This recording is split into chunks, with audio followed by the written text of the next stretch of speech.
June 14, 1960. Dawn breaks over Groom Lake, Nevada. The desert is cold enough to sting the fingers, even in summer. The salt flat stretches out like a blank page, pale and endless, framed by mountains that swallow sound.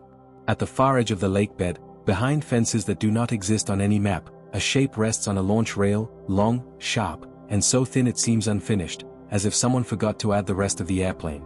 No one calls it an airplane. At 5:32 hours, a windsock lifts lazily, then drops. The air is calm. Too calm. That makes the men nervous. A group of engineers stand several meters back, clipboards held tight to their chests. Most of them are civilians, but their haircuts are military short.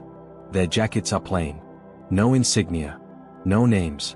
Nearby, 2 Air Force officers watch in silence, hands clasped behind their backs. One of them is Colonel Richard Horlock, liaison to a project that officially does not exist. The other is younger, a major, his eyes locked on the machine as if it might suddenly move on its own. The drone is matte black, not for camouflage, but for heat. Its skin is smooth, uninterrupted, no cockpit, no canopy, no visible seams where wings should logically meet fuselage. The wings themselves are narrow and swept, blades more than planes, tapering to edges so fine they could cut skin. It looks fragile. Impossibly fragile. Someone mutters, "It'll tear itself apart." Another replies, quietly, "If it ever leaves the rail." The machine's designation is spoken only inside secured rooms, and even there, rarely. For now, it is simply the vehicle. Built to fly higher than any interceptor, faster than any radar operator expects, and, most important, without a man inside it. No pilot to capture. No body to parade. If it fails, it will fail alone. At a nearby control van, oscilloscopes glow green in the half-light. Telemetry technicians adjust dials and check handwritten checklists. There is no digital display. Everything here is analog, twitching needles and rolling paper charts. If something goes wrong, they will see it not as a warning, but as a sudden, violent line. The countdown begins. This is not the first attempt. 2 previous test articles never made it this far. One disintegrated during a ground run when airflow began to resonate through the wing structure. Another lifted slightly, then slammed back onto the rail hard enough to crack the fuselage. Each failure fed the same conclusion circulating quietly through the Pentagon. Unmanned aircraft cannot fly like this. Not at these speeds. Not at this altitude. But Washington wants eyes over places the U-2 can no longer safely go. Just 6 weeks earlier, on May 1, 1960, Francis Gary Powers' U-2 was hit by a Soviet SA-2 missile near Sverdlovsk. The wreckage fell into a farmer's field. Powers survived. Khrushchev smiled for the cameras. Overnight, plausible deniability died. Now, the pressure sits here, on this dry lake bed. At T-60 seconds, the vehicle's engine begins to spool. The sound is wrong, too thin, too sharp. It does not roar like a jet, it screams, a metallic howl that vibrates in the chest.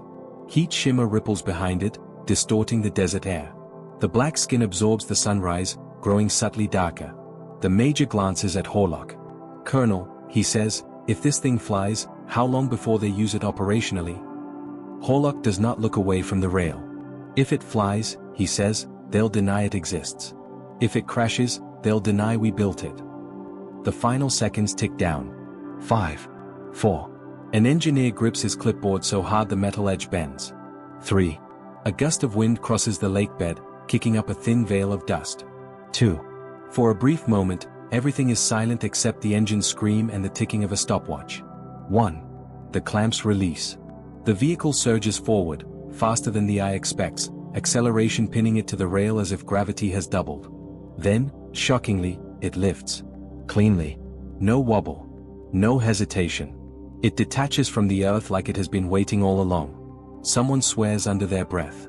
The drone climbs at a shallow angle, wings slicing through air that seems suddenly too thick for something so small. Telemetry needles jump. Altitude rising. Speed building. Mach indicators creeping toward numbers no unmanned aircraft has ever reached. At 12,000 feet, a structural vibration spikes, then settles. At 25,000 feet, the vehicle is already a black sliver against the pale sky. Radar operators at a nearby station report something unsettling. The return is faint. Not gone, but wrong. As if the sky is lying. By 50,000 feet, the drone is invisible to the naked eye. In the control van, a technician whispers, almost reverently, they said it couldn't fly. No one answers. Because everyone there understands the implication. If this thing can fly here, over Nevada, then one day soon, it will fly somewhere else. Somewhere with missile sites. Somewhere with radars tuned to look for bombers and pilots, not ghosts. High above the desert, the vehicle continues climbing, alone, silent, already proving that the rules of air combat are about to change. The drone passes 70,000 feet without ceremony. There is no cheer in the control van. No clapping. Just men leaning closer to instruments, eyes flicking between dials and scrolling paper. At this altitude, celebration feels dangerous, like tempting physics to take revenge. The air up here is thin enough to forgive speed, but cruel enough to punish mistakes. Control inputs lag. A correction sent now will not register for seconds. If it oscillates, it will not recover like a piloted aircraft. There is no instinct, no human touch, only math and hope. At Edwards Air Force Base, nearly 120 miles away, a radar operator frowns at his scope. "Control," he says into the microphone, "I've got a contact at high altitude. But it's unstable." The blip is faint. It pulses in and out, not like jamming, not like clutter. It behaves as if the aircraft is half present, half absent. The operator adjusts gain, then range. The return shrinks, then almost vanishes. "What's its speed?" his supervisor asks. The operator hesitates. "If the numbers are right. Mach 3. The supervisor exhales slowly. "Recheck your calibration." Back over Nevada, the drone accelerates. Mach 2.4. Mach 2.8. The skin temperature climbs fast. Engineers watch heat sensors clustered along the leading edges. Aluminum would have softened by now. Steel would be screaming. But this airframe was built from titanium alloys few people on Earth have worked with, materials borrowed from Soviet supply chains through shell companies and cut in secrecy. At Mach 3.1, the vehicle levels off. 85,000 feet. The sky darkens, fading from blue to something closer to ink. The horizon curves subtly. Below, Nevada looks unreal, flat, distant, harmless. The drone does not know what it sees. It does not care. Its cameras are powered but covered, lenses capped for this flight. Today is not about pictures. Today is about survival. In the control van, a senior engineer named Walter Jennings removes his glasses and rubs his eyes. He helped design the wing spars, fought with procurement over tolerances that seemed insane on paper. "They said the flutter would kill it," he murmurs. Colonel Horlock nods. "They usually say that about new things." A telemetry spike ripples across the charts. A momentary yaw. The drone corrects itself automatically, banking just enough to dampen the motion. Silence returns. The aircraft is now faster than any fighter in the US inventory. Higher than any Soviet interceptor can reliably reach. And crucially, no one is inside it. Back in Washington, a secure phone rings inside the Pentagon. An aide listens, face tightening as numbers are read aloud. He scribbles notes, then walks briskly down a corridor to a windowless office. Inside, a general looks up. "Is it flying?" "Yes, sir." "How high?" "Above 80,000. The general leans back slowly. "And radar?" "Intermittent returns. Most stations would dismiss it as noise." The general closes his eyes for a second. "God help us," he says softly. "It actually works." The flight plan calls for a gradual deceleration and recovery maneuver. No landing. The drone is not meant to come back intact. A program termination will send it into a controlled dive over restricted airspace, where it will break apart and scatter into the desert. Retrieval teams are already moving. At Mach 2.9, a Soviet radar installation in the far eastern USSR logs something strange. A technician notes a transient high-altitude return. Too fast. Too small. It crosses 2 sectors in seconds, then disappears. He flags it, but his officer shakes his head. "Atmospheric anomaly," the officer says. "Or American test clutter." The log entry is closed. At Groom Lake, the drone begins its descent. Speed bleeds off reluctantly, as if the aircraft resents slowing down. At lower altitude, the air thickens again, pushing back. Engine parameters fluctuate. A warning light flickers in the control van. "Combustion instability," a technician calls out. "How long?" Horlock asks. 30 seconds, maybe 40. "Can we ride it out?" Unknown. No one speaks. The drone is already falling faster than planned. Telemetry grows erratic. One wing temperature spikes, then drops sharply, too sharply. Structural failure begins at the leading edge. At 32,000 feet, the vehicle shudders. A soundless rupture tears through the airframe. The left wing shears away, tumbling end over end. The fuselage follows seconds later, breaking into dark fragments that scatter across the desert like burned paper. The radar blip vanishes completely. In the control van, someone exhales a long, shaky breath. Another man slumps into a chair. No one looks disappointed. Because they all saw what mattered. It flew. Later, as recovery teams fan out across the impact zone, Horlock watches the smoke plumes drift lazily upward. The sun is higher now. The desert is warming. He knows what comes next. More tests. Refinements. Silence.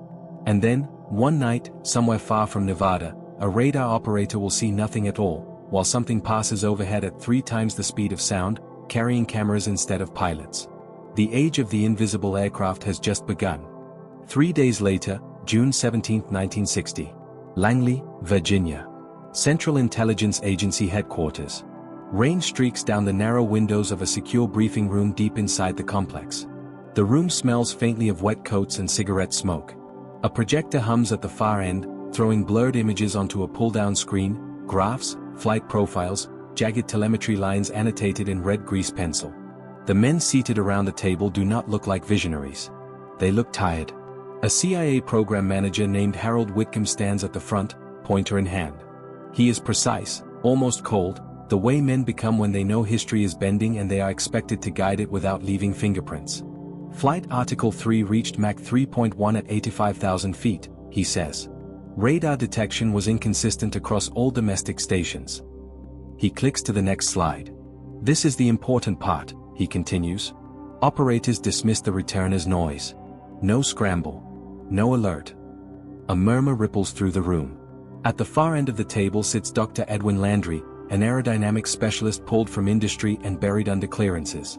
He leans forward. The breakup, he says. Structural or thermal? Both, Whitcomb replies. Which means both can be fixed. A man in an Air Force uniform clears his throat. Let's not get ahead of ourselves. You're proposing an unmanned platform penetrating Soviet airspace at strategic depth. If it goes down intact. It won't, Whitcomb interrupts. No cockpit. No pilot. And every flight article carries a destruct package. If it fails, it disappears. The officer's jaw tightens. Disappear is a strong word. Whitcomb allows himself a thin smile. Stronger than paraded through Red Square. No one laughs. The shadow of the U-2 incident hangs over everything. Power's name is never spoken, but everyone hears it anyway. The Soviets proved they could reach manned aircraft. What they have not yet proven is that they can see what does not want to be seen. The drone receives a new designation inside a red folder stamped with compartmentalized code words. Outside this room, it does not exist. Inside, it becomes something else entirely, not a test article, not a curiosity, but a solution. Whitcomb changes the slide again. This is the projected operational profile, he says. Launch from Allied territory. High-altitude ingress. Mach 3 transit. Autonomous navigation using inertial guidance. Film recovery via mid-air capture. Landry raises an eyebrow. You're going to catch it in the air? Whitcomb nods. If we let it land, someone might see it. Silence settles over the room as the implications sink in.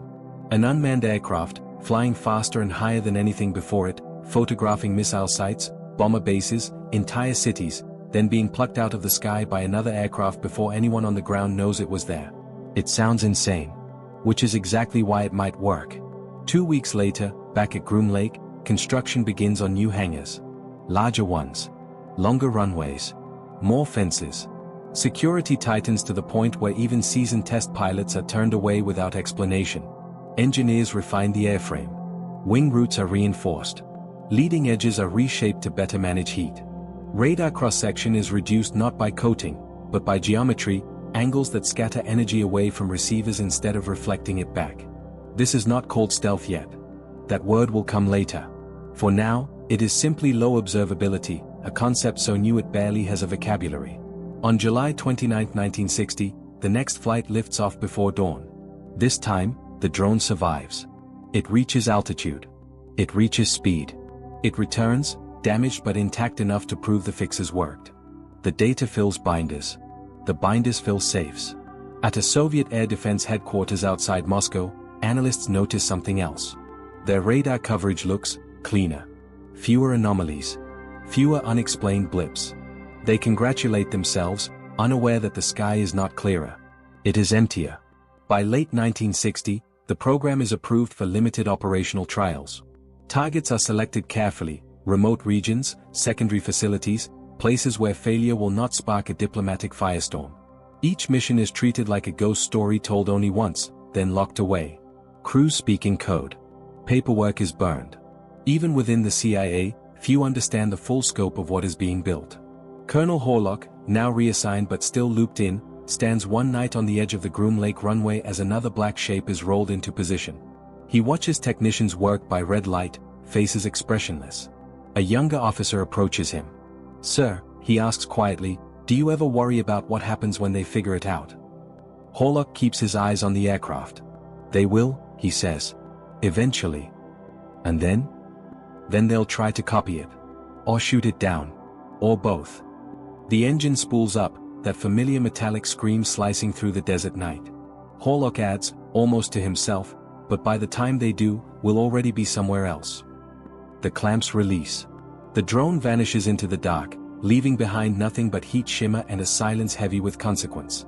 October 4, 1961. 2:11 local time. Eastern Bloc airspace. High above a sleeping continent, something moves faster than weather and quieter than fear. At 90,000 feet, the drone rides the edge of space, its black skin cold now, radiating heat away into the void. Below it, the Earth is a patchwork of darkness punctured by amber lights, cities, rail yards, industrial complexes humming through the night. The aircraft does not see them as places. It sees them as coordinates. The cameras are live. Film advances with a mechanical precision that cannot be rushed. Each frame is a slice of history, exposed for fractions of a second as the drone streaks overhead. Missile silos. Long concrete runways. Aircraft lined wingtip to wingtip under canvas shelters. The images are sharp enough to count shadows. In a control facility hundreds of miles away, American operators monitor the mission through thin threads of telemetry bouncing off relay stations. There is no joystick. No live video. Only numbers and trust. At 2:18, a Soviet P-14 radar station outside Minsk registers a disturbance. The operator leans closer to his scope. "I have a contact," he says, uncertain. "Altitude?" his supervisor asks. The operator adjusts settings. The return fades. Reappears. Then splits, like noise. "I don't know," he admits. "It's not consistent." The supervisor watches for a moment, then shakes his head. "Atmospheric interference. Log it and move on." The contact vanishes. What neither man realizes is that the disturbance crossed their entire sector in under a minute, leaving behind nothing but exposed film and unanswered questions. Further east, an SA-2 missile battery sits on standby. Crews smoke cigarettes and play cards under a floodlight. Their radar shows nothing worth standing up for. The sky, as far as they know, is empty. The drone continues. At Mach 3, time compresses. Borders are crossed in seconds. Entire defense zones slide underneath like pages being flipped too fast to read. The aircraft banks gently, following a pre-programmed arc that avoids population centers not out of mercy, but calculation. Every gram of film is precious. Back in the United States, analysts wait. They do not sleep. At 4:47, the drone exits hostile airspace and begins its egress. Fuel margins are thin. There is no second chance. The engine note wavers once, then steadies. Over international waters, the recovery phase begins. AC-130 Hercules loiters at altitude, its rear ramp open, crew members strapped in as the cold wind roars through the cargo bay. The drone descends on autopilot, slowing just enough to deploy a small parachute. Beneath it, a hook system trails from the Hercules like a fishing line cast into the dark. Visual, a loadmaster calls out. The black shape appears briefly in the moonlight, then the hook snags the parachute line with a violent jolt. The drone swings, stabilizes, and is hauled inside, battered but alive. Applause erupts in the cargo bay. Quiet, controlled, but real. Thousands of miles away, the Soviet night remains undisturbed. No alarms. No fighters scrambled. No diplomatic cables drafted in panic. The drone never existed. Days later, in a windowless room at Langley, light tables glow as film is unspooled. Analysts lean in close, magnifying lenses hovering inches above history. There, one of them says, "That's new." A missile site, half finished. Another bomber regiment relocated. Fuel storage expanded near a previously minor airfield. Pieces of a puzzle that had been invisible now snap into place. The room is silent except for the soft whir of the projector. Whitcomb stands at the back, arms folded. He knows what this means. Not just for intelligence, but for the future of war. If eyes can be placed anywhere without risk, the balance shifts. Deterrence becomes sharper. Decisions become faster, and more dangerous. Weeks later, a Soviet general addresses a closed meeting in Moscow. He speaks of improving radar coverage, of unexplained gaps, of the need to prepare for new American tricks. He does not mention drones. Because no one can prove they exist. The drone flies again. And again. Each mission rewrites what is possible, while the world below continues to act as if nothing has changed. But something has. For the first time, a nation is watching its enemy in near total secrecy, not from the ground, not from orbit, but from a place in between, where disbelief is the strongest shield of all. November 22, 1961. Groom Lake, Nevada. The desert is cold again, but this time it carries a different tension, a quiet triumph. Colonel Horlock walks the perimeter of the hangar complex, boots crunching against salt flats that gleam in the weak sunrise. The hangars have multiplied, stretching along the lake bed like silent sentinels. Red lights glow faintly along fences, warning away the curious. The desert has become both cradle and coffin for technology the world will never admit exists. Inside Hangar 4, engineers work under red lamps, checking the latest flight article. The air is filled with the smell of fuel, titanium filings, and human sweat. Every component has been refined after months of testing, each failure logged and studied. Wing spars are stronger, control surfaces more precise, engines tuned to scream without faltering. The aircraft is no longer a fragile dream, it is a tool. A young engineer, barely out of college, adjusts a camera assembly with meticulous care. He glances up at Horlock. "Sir," he says quietly, "do you think they'll ever believe this thing actually flies?" Horlock pauses, watching the sleek black form gleam under the lamps. "No one will believe it until they see it themselves," he replies. "And by then, it won't matter." Outside, the desert stretches endlessly. Test runs have become ritualistic, almost ceremonial. Each vehicle that lifts off the rail is a step further from what anyone thought possible.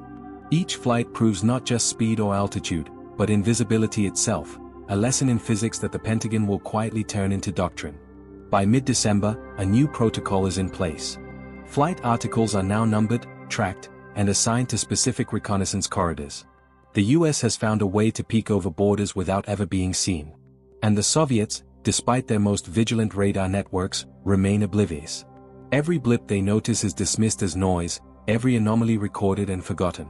In a separate secure facility, film from the latest missions is unspooled and examined. Analysts in white gloves catalog every frame: missile silos, industrial compounds, aircraft formations, radar towers. The detail is astonishing, revealing weaknesses, patterns, and secrets the world below has been blind to. Each photograph is a silent message: we can see you, even when you cannot see us. Horlock observes a technician studying a sequence of frames. "Do they know what this means?" he asks. The technician glances up, eyes wide. "I think they are starting to, sir. But, nobody will ever admit it." Horlock nods. The truth of the program is heavier than any artifact. It is not about speed or altitude, it is about control.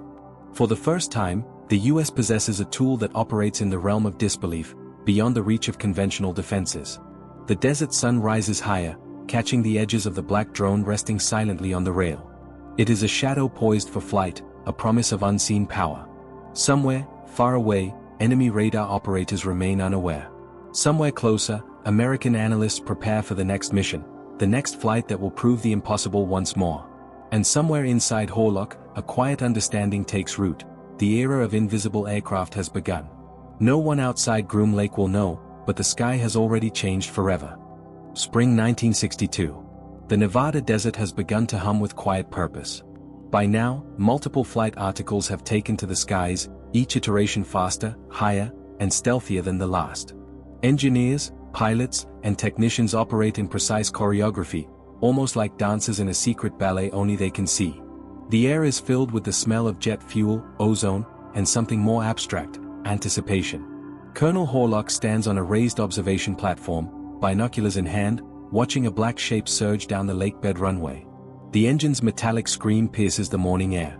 He counts silently as the drone lifts cleanly from the rails, climbing faster than any manned aircraft below could hope to follow. The telemetry team's hands dance across dials and switches, eyes flicking between oscilloscopes that trace every nuance of speed, altitude, and stability. Each flight represents not just a test, but a statement. The world, below and beyond, does not yet know that the rules of war have quietly shifted. The Soviets continue to calibrate radar, scramble fighters, and dismiss anomalies as atmospheric quirks, while the United States quietly watches, measures, and learns. Inside a secure CIA briefing room in Langley, analysts pore over film from the latest mission. Frames reveal missile silos nestled deep in forests, long-range bombers hidden under canvas shelters, radar arrays stretched across remote plains. Each photograph is annotated meticulously. Every detail matters. Every shadow tells a story. Every missed object is a lesson.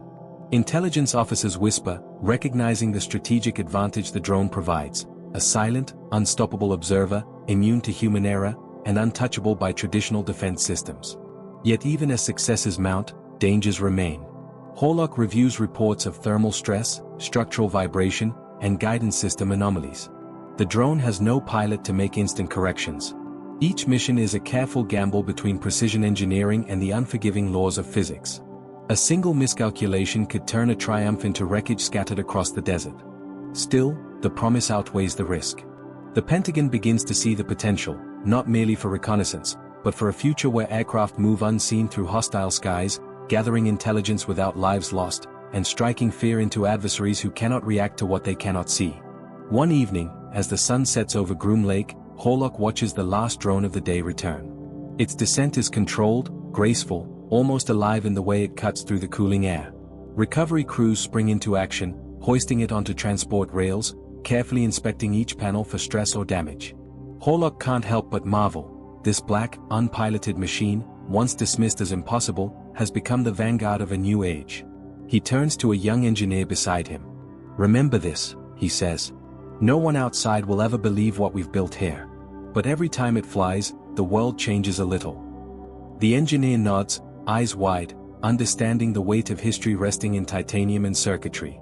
In the quiet that follows, the desert absorbs the hum of engines, the shuffle of boots, and the whispered calculations of men who have glimpsed the future. Out there, above the salt flats and mountains, a shadow streaks toward the horizon.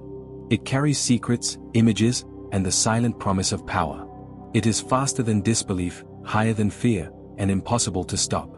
The age of the invisible drone is no longer a dream. It is reality. And the sky will never be the same. December 8, 1962. 2:45 local time. Somewhere over the western USSR. A cold wind sweeps across a Soviet radar outpost perched on a remote ridge. Frost clings to antennas and machinery, and the night is so quiet it feels like even the earth is holding its breath. Technicians huddle around dials, waiting for the faintest anomaly, a blip, a shimmer, anything out of the ordinary. Their training has taught them vigilance, but their experience cannot teach them the impossible, that something can cross the sky without appearing at all. At 2:47, a fleeting trace appears on the radar scope. A pale, wavering echo, too small to target, too fast to follow. The lead officer frowns, adjusts settings, and watches it vanish. A younger technician swears he saw movement. The officer shakes his head. "Atmospheric interference," he says, voice firm, but inside, doubt gnaws. They log the blip, dismiss it, and return to routine. Meanwhile, thousands of miles away, in the security of Nevada, Groom Lake is awake. A drone, black as obsidian, roars down the lakebed, climbing with a precision that defies human expectation. Colonel Horlock watches from the observation deck, binoculars trained on the distant silhouette that will be gone from sight within seconds. Around him, technicians monitor every system, every heartbeat of the aircraft. Telemetry needles twitch like living veins, reflecting speed, altitude, and the invisible tension of the unknown. The drone passes 85,000 feet. The horizon darkens into a deep indigo, and the curvature of the Earth is faintly perceptible. It is a ghost in the stratosphere, carrying cameras instead of humans, instruments instead of souls. Every second in the air brings new data, missile installations, rail lines, hidden airfields. The Soviets, as yet unaware, are exposing themselves to eyes they cannot see. In a command bunker in Washington, analysts gather around light tables, examining the newly returned film. Each frame is a revelation. Silos previously unrecorded, hidden radar arrays, storage depots, all revealed without firing a shot or risking a life. A senior analyst, rubbing his temples, murmurs, "This changes everything." It does. Not because of weaponry, but because of invisibility. The drone proves that the battlefield now exists above the ground, in the air, and beyond the reach of human senses. Every flight erodes certainty, every photograph undermines assumption, and every invisible journey sets a precedent for the future of warfare. Back in Nevada, Horlock watches the sun rise over the salt flats. The latest flight has returned, the drone resting silently under the hangar lights, engines cooled, panels intact. Recovery crews inspect and log every detail, noting stress fractures and heat exposure, but all are minor. It is ready for the next mission. Horlock knows this, the drone is more than a machine. It is a symbol. A harbinger of an era where control comes not from might alone, but from the unseen, the undetectable, and the unexpected. And for now, the world below remains oblivious. In the quiet aftermath, the desert swallows the echoes of engines. The horizon gleams, mountains rise like silent witnesses, and the black drone rests, a phantom poised for flight once more. Somewhere, far away, people wonder if the night is truly empty. They are not wrong. They just don't know what is watching.